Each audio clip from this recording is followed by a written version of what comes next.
It is Monday, and I am on my way to the office, as usual.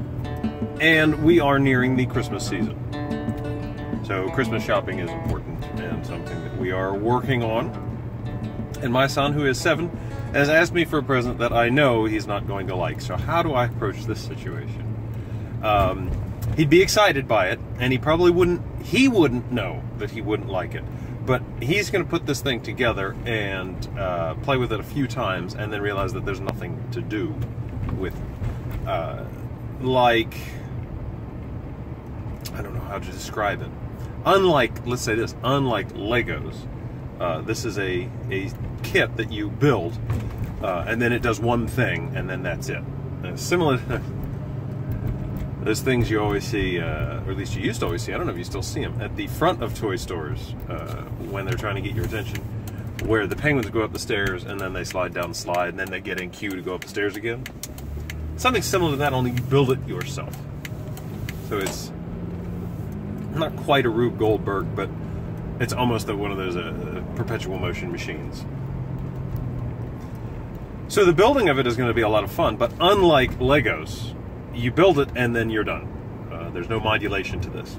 And the real thing of it is, he's already got 2 or 3 other machines like this. I love these things because they're modular. So you can build something and then, okay, we'll see how it works and try and perfect it and make sure that you work out all the kinks.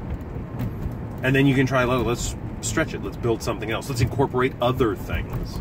Let's bring in rubber bands or other toys or pieces of paper, or give me some tape. I'm going to do something different here, trying to create something new. And he has several of those, and he really likes them. Marvel Works, Cube of Maze, Chaos Tower.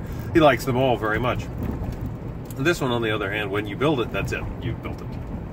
There's no modulation. There's no changing. And then the other thing I love about it is, the other toys, anyway, the other thing I love about the other toys is that, if I wanted to get him a Chaos Tower expansion pack, you can have that. But that's not what he's asking for. So the question is twofold. Number one, what makes a good toy? And number two, how do you convince your kids that they want a good toy? And I guess 2A, should you just get them what they want? Well, no, you probably shouldn't just get them just what they want. But if they're like my kids, and, I'm knocking on wood here, and I'm not tooting any horns, but they are very appreciative, they're not very selfish. And when they want things for Christmas, and we celebrate Christmas pretty big time here in our household, when they want things for Christmas, that they want just a few key things. And this is one of the few key things that he wants. So, I don't know. Should you just get it for him? Or should you try and use psychology? He's only 7. Should you use psychology to try and talk him out of wanting that thing? Try and talk up something else? Or should you just not get it for him? I mean, there's pitfalls either way. If you're using psychology, then it's like you feel like you're persuading the kid. If you're trying to talk him into something else, that's a psychology. If you don't get it for him, then is he going to be disappointed? Is he going to have that? Oh man, this is the only thing I asked for, and I didn't get it. So ultimately, we decided to try and talk to him and just tell him, look, I really don't think this is what you want. And he basically said, yeah, okay, that does sound kind of lame. He didn't use the word lame. That was his attitude, not his exact words. If he'd used the word lame, I would have been impressed. Well, more impressed than I was. So that's ultimately what we did, but then, that might not work for every kid.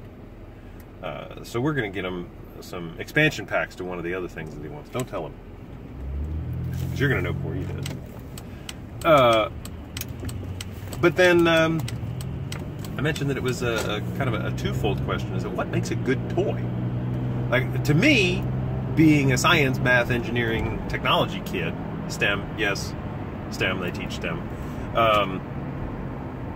I always wanted the toys that were modular and you could add on and do things like that. And I remember every now and again I'd get the starter kit to a type of toy like that. And then the starter kit was all I ever got.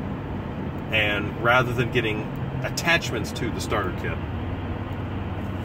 add-ons at future birthdays or Christmases, I'd get new starter kits.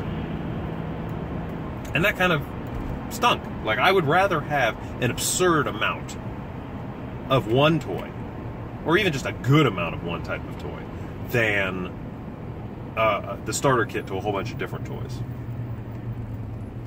But then, from a gift-giving perspective, it's, you just, wait, that's all you want? You just want another? It's almost like asking for batteries. You've already got a toy, now you just want something that makes that toy a little bit better? Well, that's not very much fun. No, it's not much fun to give gifts. You open it up, it's like, oh, wow, yes, another Cuba Maze expansion. But no, the kid, would be really excited because it's like leveling up in a video game. Now you can do more things. Now you can make it bigger and badder. That's what I always liked. But then, there's more to it than that. What else makes a good present? Something that you can really, sink your teeth into? Maybe the easier question to ask, what makes a bad present? Anything static. Tickle me Elmo. Within 2 minutes, you've done everything you can do with it. We got, through a strange series of events, we got the YMCA Elmo. And yeah, it was fun for 10 minutes. It was fun. And then we played with it, a couple of months. It was out. And we played with it a few more times. That was it. It was never a, hey, let's clear up some space so we can play with this thing. Really excited about it. And I'm sure that it was not an inexpensive toy. Whereas for $30 you can get a Marble Run set. Regardless. That's what I always preferred. I always liked art sets. I like video games. Video games I think are great. Video games, you play it once, party, it's a 10, 15 hour thing. And then you could swap them with your friends. And then for me, they were collector's items. I wanted to keep every one I ever bought. I never wanted to sell a video game ever. So that's what I think. But what do you think? What makes a good toy? What makes a bad toy? And of course, I'm a boy, and I only have boys for kids.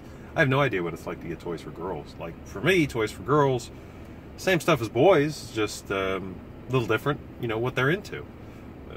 Girls are into cars, get them Matchbox cars. But if girls are into cooking and playing dolls, well, then get them something that they can, like, I imagine if a girl was really into dolls, get her some kind of dollhouse that you can get bigger and badder things. You get her the house for Christmas, and then for her birthday, she wants the kitchen expansion set, or maybe she wants the outdoor pool, or the playground.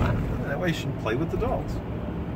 Get her another family that can live next door, and now they're friends, and they can get together for cocktail parties and whatnot. Oh, what if they have a doll-sized martini shaker? Probably not, but I don't see one. That's a topic for another day. It's a gloomy Monday, and I'm very glad that it's Monday.